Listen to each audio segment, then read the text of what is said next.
So we've got a case study coming up. There's some fascinating ideas coming out of this festival, and never cease to amaze me what some of these companies are up to. And here, this will be no exception. I can feel it in my bones. We have a case study on what makes a great place to work, especially in these extraordinary times, in brackets. So we have Carli Phillips, who is the Wellbeing Lead, Australia and New Zealand, EAP Lead APAC from Johnson & Johnson. Carli. Thank you, Tony. Yeah, so you've got a great talk coming up. I'm really interested to hear about this one. Thank you. Can you let me know if you can see my slides, please? I can see the slides. You just need to put them in full screen view and you're set to go. Great. Thanks so much. Okay, cheerio. Thank you. Well, good afternoon, everyone. Thank you for joining this case study. The reason I have been asked to present this on behalf of Johnson & Johnson, or J&J as we call ourselves, is because we have won the Best Health and Wellbeing Program for 2020. So while the topic for today is what makes a great place to work, especially in extraordinary times, I will be presenting today through the lens of our Health and Wellbeing Program and talking a bit about what we did a bit differently, what we did really above and beyond our usual program, and also some tips on what you can take back to your own workplace. So within our team of 3 in our wellbeing team, we look after 1,500 employees across Australia and New Zealand. And yeah, we won Best Health and Wellbeing Program for 2020 and have this year made the 2021 Best Place to Work list. So there's lots of things there that I'd like to share with you that hopefully you can take back to your own workplace as well. This is our mission statement called our...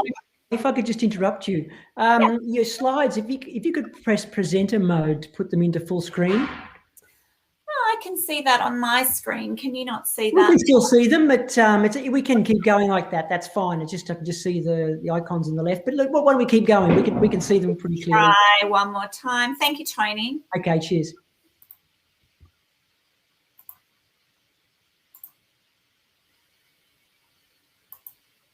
Okay. So this is our, let me go back in case. That's great, thank you. Great. Thanks, Tony, thank you. So this is our credo, which is essentially our mission statement. I'm not going to go through it, but just to show you our first responsibility is to patients, doctors and nurses. The second one is for employees, the third for communities, and the fourth for stockholders. I just want to pull out this one sentence to show you for employees. We must support the health and wellbeing of our employees and help them fulfill their family and other personal responsibilities. You can see from that it goes well beyond just talking about an employee in the workplace. It talks about the whole person fulfilling their family and their personal responsibilities. So what that means here at J&J is we have this very, very long history of culture of health. Started way back in 1886. And it takes us all the way up to this year. We do our programming in 5-year stages. So we do lots of assessing and checking of metrics before programming the following 5 years. So the Health Force 2020 campaign is the one that we won that HR award for. We hit 100% of all our targets, and I'll show you what some of those are in a minute. And we're now just launching our Health Force 2025 program. So I want to show you a little bit about the program, but the main point of this slide is to show you everything we do needs to be accessible for all employees. So what I mean by that is we won't invest in a program that only a small amount of people have accessibility to. Everything we do across these 4 pillars needs to be absolutely accessible for everybody. Now, when you work in a global company, it can be really hard to find things. You can have SharePoints and intranets and portals and websites and all sorts of things. So Just to make it easier, we've created one SharePoint called Employee Wellbeing for Australia and New Zealand, and we've tried to bring everything that is local into this one place to make it really easy. We run an Energy for Performance program, which is a course, a 1 or a 2 day course, really for personal development. It covers physical, emotional, mental, and spiritual pillars. We have an app called Carli, which has all of our health and wellbeing things in it. Again, easy access, you can see here. And we used our employee assistance program not just for coaching, but also for training. And our utilisation is pretty high. It's up around 10%. Partly because we promote it really heavily. We bring EAP in to do talks for us, but also because they're a fabulous provider and they do a really outstanding job. And then we've got tons of health and wellbeing resources available, covering foundational health and wellbeing aspects, but also resources specifically. Hi, Carli. Do you mind me interrupting? We're just having a little bit of a sound issue with your presentation. I just want to check whether you've got another tab open on your browser. So just have one tab from Hopin open. Anything else, just close it, and that should improve the sound quality. Okay, we've lost her entirely. Okay, so Carli will be back in a moment. I think it's really better for us to sort this out rather than try and battle on with hearing every second word. It's really sort of fascinating to hear what some of these big companies. I think I have a question in my own mind. Whether there's a gulf developing between these major companies and small and medium-sized business. What can we do? So I think that's where I think will be really interesting. I guess the big companies are leading the way, and it'd be interesting to see how really small and medium-sized businesses can then take up some of these incredible works that they're doing. Okay, looks like she's coming back on. Hey, Tony, how's my tech going today? It's not fabulous, is it? Yeah, sorry, you're clear now. Sorry about it. You never know. Some people have it lucky, others not. Oh, good. Let me try again. Can you hear me and can you see my screen? It's 1,000% better. Thank you. That's really good. Okay. Thanks, Tony. Tough. Thank you. So let me just get on to the part that is really relevant to you to take back to your own organisations. What we did in pivoting our wellbeing program is we did a really heavy focus, of course, on COVID protocol and protecting our employees. We changed our messaging. So we changed our messaging to working smarter, managing energy, and taking time to focus on wellbeing. So really tried to tailor that message specifically to our employees. We flipped both our Energy for Performance program and our gym to virtual classes. And instead of just presenting normal mental wellbeing seminars, my job share partner, Alison Stewart, and I actually told the mental wellbeing strategies through storytelling. So we used examples from our own life. We used examples from stories we've heard from employees. And we felt like it really resonated much better that way because we were able to give real life examples. So if we had reps out working in hospitals, working in the front line, we had reps out working in grocery, in supermarket, in the middle of, panic buying through the pandemic. And so we brought in a lot of those employee stories and real life experiences and used them to demonstrate how we can bring some of these mental wellbeing tools and strategies in and demonstrate them that way, which was much more successful. And pretty early on, we realised that we were going to be working in a hybrid way of working. So half of our employees at J&J are reps out in the field, in grocery, in clinics, in hospitals, and the other half are office-based. So we knew our office-based people would need to work in a hybrid way of working.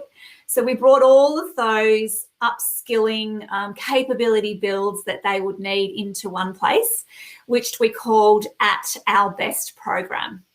And as part of all of that pivoting, we not only flipped everything to virtual, but we did all the things like sending things out to people's homes, sending them Thrival kits, sending them packs, sending them food vouchers, providing all of these things virtually. And we felt like we'd done a pretty good job, if I'm honest.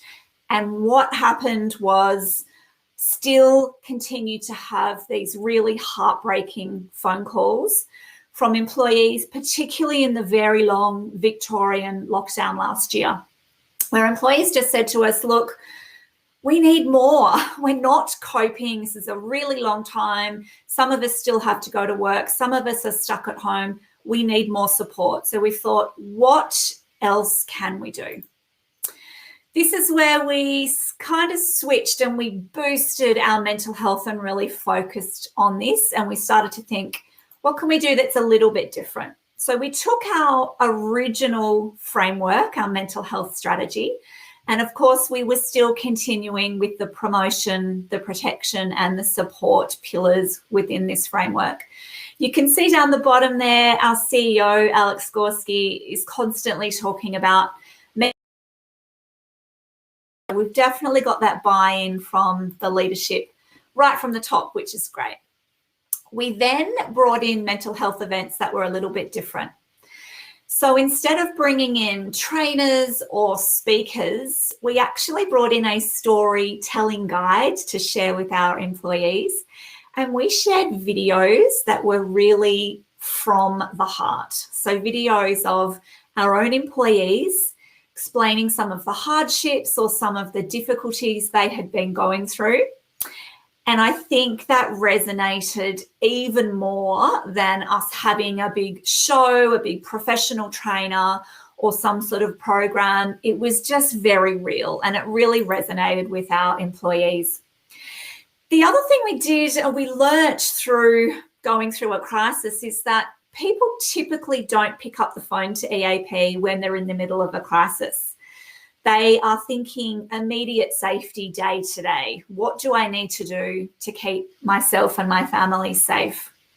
And so we wanted to get people help even though they weren't feeling brave enough or proactive enough to go and do that. So what we did is we set up some counsellors through our EAP or through our mental health first aiders, and we provided debrief groups for every team. So I literally went to every team leader, just a small team, maybe 6 or 8 people, and said, I have set up a debrief session for you. It is this week. It is this counsellor. Please invite your team to come along. Of course, it was voluntary, but when team leaders were saying, hey, we've got this extra support for you, it was really, really well appreciated. The uptake was really good, and it wasn't the same thing for everyone. It was every team felt differently, every individual felt differently. So they just had a really small safe space with their team and a clinician supervising to have a chat about how they were feeling and what was going on. And that was really a step further than we had ever gone before. And I really think this helped to support our employees when they were right in the middle of a crisis. So just to finish up, there's a few takeaways that you could take to any business. The first one is really just to promote your existing resources. So don't feel obliged to keep going and making more and more things. Just spend more time promoting the existing support or the wellbeing resources that you already have. So make sure you've got really easy access for all employees. Offer refresher training, not just the annual, but let's do this every month or every quarter, because it's the conversations that we can have with each other that really need practice so that everyone's feeling brave enough to look after each other when we need to have those are you okay conversations. And of course, staying flexible, haven't we all learnt that? What are your last 2 takeaways, Carli? Last one is human-centered approach. So message to suit your workforce, encourage that peer-to-peer support, make sure your manager and your team are having conversations and share your employee stories. Thank you, Tony. That's fabulous. And Carli, I must admit, it's really impressive what you guys did with, when the onset of the pandemic and the level of support you gave to your employees was actually mind-blowing, actually. It's I just take in one of the technical glitches where you disappeared. I was just chatting with the audience, saying, how are we going to get these? What's going on in these big companies like Johnson and Johnson? How are we going to sort of try and transfer that into like small and medium-sized businesses? How do we keep up with these incredible things that are going on? It's we don't want to get left behind, and I think that's probably possibly maybe a good topic for next year. The challenge of everyone else keeping up with the likes of Johnson and Johnson. Yeah, good idea.